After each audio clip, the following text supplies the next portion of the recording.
Right breaking news చూస్తున్నాం. ఏపీకి మరో ముప్పు వాటిల్లుతోంది అనేది క్లియర్ గా కనిపిస్తోంది. ఇప్పటికే తుఫాన్ నుంచి కోలుకుంటున్న ప్రజలకి మరొక తుఫాను రాబోతోంది అని అయితే హెచ్చరికలు జారీ చేశారు. ఇటు డిసెంబర్ 11 నుంచి 12 తారీఖుల్లోని భారీ వర్షాలు పడే ఛాన్సెస్ ఉన్నాయి కూడా అని కూడా చెప్తూ ఉన్నారు. బంగాళాఖాతంలో ఏర్పడిన వాయుగుండం కారణంగా భారీ వర్షాలు మళ్ళీ ఏపీకి ముఖ్యంగా విశాఖపట్నంలోని పడబోతున్నాయి అనే సూచనలు అయితే కనిపిస్తున్నాయి. అయితే దీనికి సంబంధించి మళ్ళీ ప్రజల్ని అప్రమత్తం చేస్తూ ఉన్నారు. లోతట్టు ప్రాంతాల్లో ఉన్న ప్రజలు కూడా సేఫ్ గా ఉండాలి అని చెప్పి కూడా ఇప్పటికే వాతావరణ శాఖ హెచ్చరికలు జారీ చేసింది. అయితే మొన్నటికి మొన్నే ఫెంగల్ తుఫాన్ నుంచి కోలుకుంటున్న ప్రజలు మళ్ళీ మరొక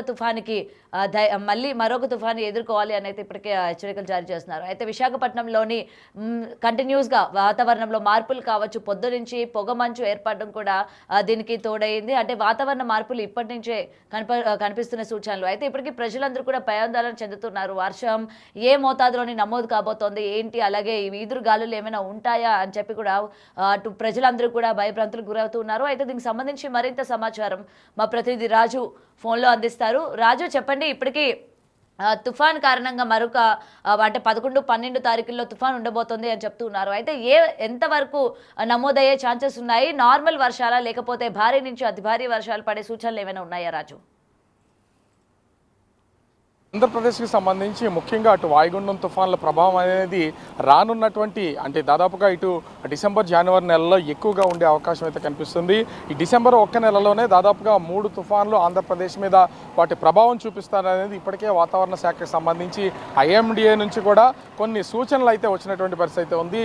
ఈ నేపథ్యంలో ఇంకా తుఫాన్ల ముప్పు అనేది ఆంధ్రప్రదేశ్ని ముఖ్యంగా సముద్ర తీర ప్రాంతాల్లో ఉన్నటువంటి జిల్లాలని వదిలేలాగా కనిపించడం లేదు. దీంతో కొంతవరకు అధికారులు అప్రమత్తం అవడంతో పాటుగా ముఖ్యంగా చూస్తే అటు అనేక సెక్టార్లకు సంబంధించినటువంటి వ్యవసాయ శాఖకు సంబంధించి కానీ అటు మత్స్యశాఖకు సంబంధించి కానీ కొన్ని జాగ్రత్తలు తీసుకుంటున్నటువంటి పరిస్థితి అయితే ఉంది. ఇప్పటికే ఆగ్నేయ బంగాళాఖాతంలో ఏర్పడుతున్నటువంటి ఉపరితల ఆవర్తనం అది అల్పపీడనంగా మారే అవకాశం ఉందని వాతావరణ శాఖ అయితే తెలియజేస్తున్నటువంటి పరిస్థితి అయితే ఉంది. అంటే ఈరోజు ఈ ఉపరితల ఆవర్తనం అల్పపీడనంగా మారే అవకాశం ఉంది.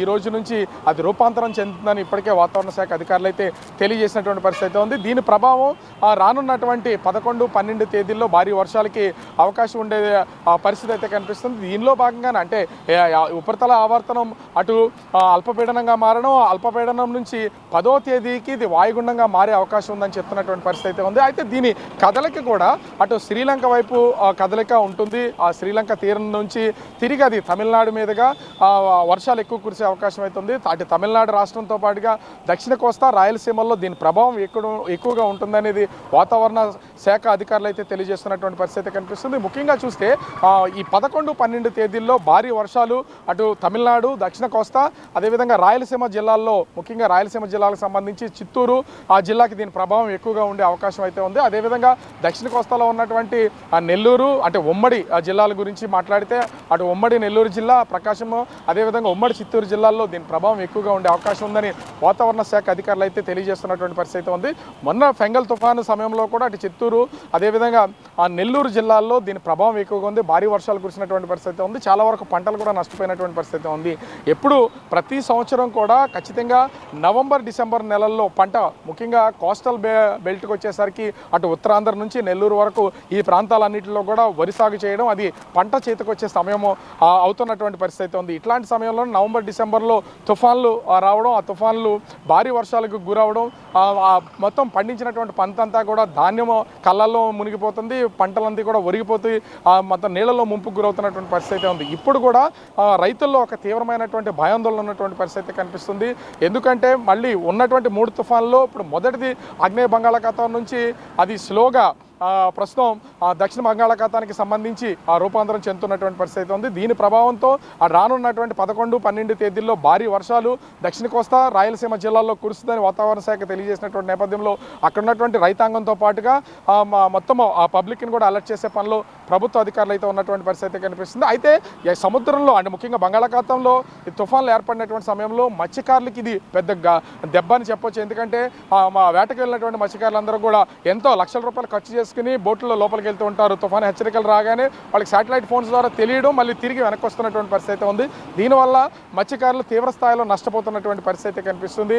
సో మత్స్యకారులు కూడా ఎవరు వేటకు వెళ్ళొద్దని ఇప్పటికే వాతావరణ శాఖతో పాటుగా మత్స్యశాఖ అధికారులు అయితే వాళ్ళకి సూచించినటువంటి పరిస్థితి కనిపిస్తుంది.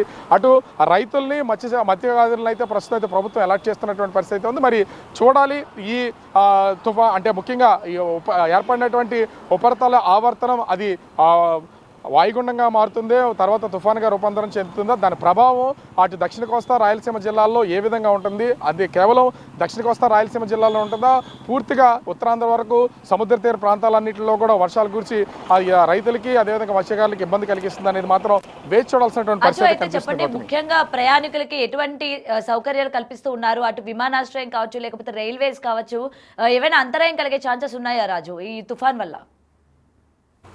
అంటే ఈ తుఫానుకి సంబంధించి అయితే ఇప్పటి వరకు దాని ప్రభావం ఎంత ఉందనేది ఇప్పటి వరకు కూడా అటు వాతావరణ శాఖ అధికారులు అయితే అంచనా వేస్తున్నటువంటిది అయితే కనిపించట్లేదు. ఇది 9వ తారీఖుకి దీనికి సంబంధించిన తుఫాను ప్రభావం ఏ స్థాయిలో ఉంటుంది అనేది దీని ఒక అంచనా వేసే అవకాశం అయితే కనిపిస్తుంది. ఇకపోతే విమానాలకి సంగతి కూడా చూస్తే విమానాలు అంటే ఈరోజు ముఖ్యంగా అటు విజయవాడ గన్నవరం ఎయిర్పోర్ట్ కానీ విశాఖపట్నం ఎయిర్పోర్ట్ కానీ ఈ ఎయిర్పోర్ట్లో దిగాల్సినటువంటి పలు విమానాలు అయితే రద్దయినటువంటి పరిస్థితి ఉంది. పొగమంచు కారణంగా, ఎందుకంటే చాలా శీతాకాలం కావడంతో పొగమంచు మొత్తం అంతా కమ్మేస్తూ ఉంటుంది. ముఖ్యంగా చూస్తే ఉదయం తెల్లవారిన తర్వాత 6-7 గంటల సమయంలో ఏమి లేకపోయినా దాదాపుగా 8 గంటల నుంచి 10-10:30 గంటల సమయం వరకు కూడా ఖచ్చితంగా పొగమంచు అనేది కమ్మేస్తున్నటువంటి పరిస్థితి ఉంది. ఈ నేపథ్యంలోనే అటు బెంగళూరు నుంచి విశాఖపట్నం రావాల్సినటువంటి ఫ్లైట్ని, అదేవిధంగా ఢిల్లీ నుంచి విశాఖపట్నం రావాల్సినటువంటి 2 ఇండిగో విమానాలని తాత్కాలికంగా రద్దు చేసినటువంటి పరిస్థితి ఉంది.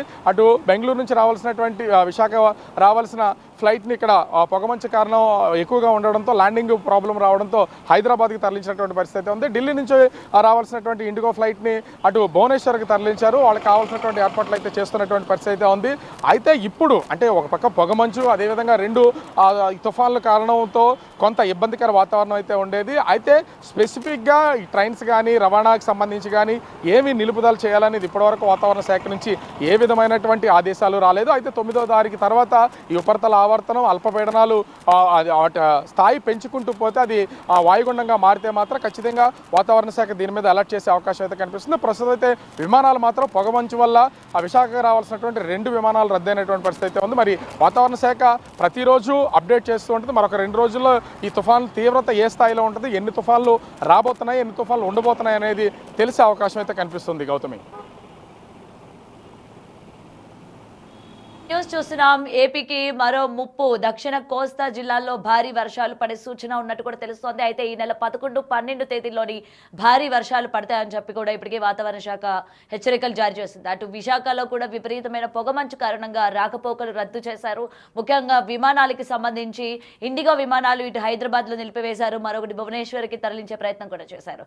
సో ఏది ఏమైనా 11, 12 తారీఖుల్లోనే వర్షం యొక్క ఏ మోతాదులో పడబోతుంది, అంటే ఎంత స్థాయిలోని పడబోతుంది, ఏంటి ఈదురుగాలులు కావచ్చు, ఇవన్నీ కూడా బెంగాల్ తుఫాన్ లాగా బీభత్సం సృష్టించే ఛాన్సెస్ ఉన్నాయా, లేకపోతే మోస్తారుగానే పడే ఛాన్సెస్ ఉన్నాయా అనే దాని గురించి పైన ఇంకా హెచ్చరికలు ఇప్పటికీ వాతావరణ శాఖ అయితే ఇంకా వెల్లడించలేదు.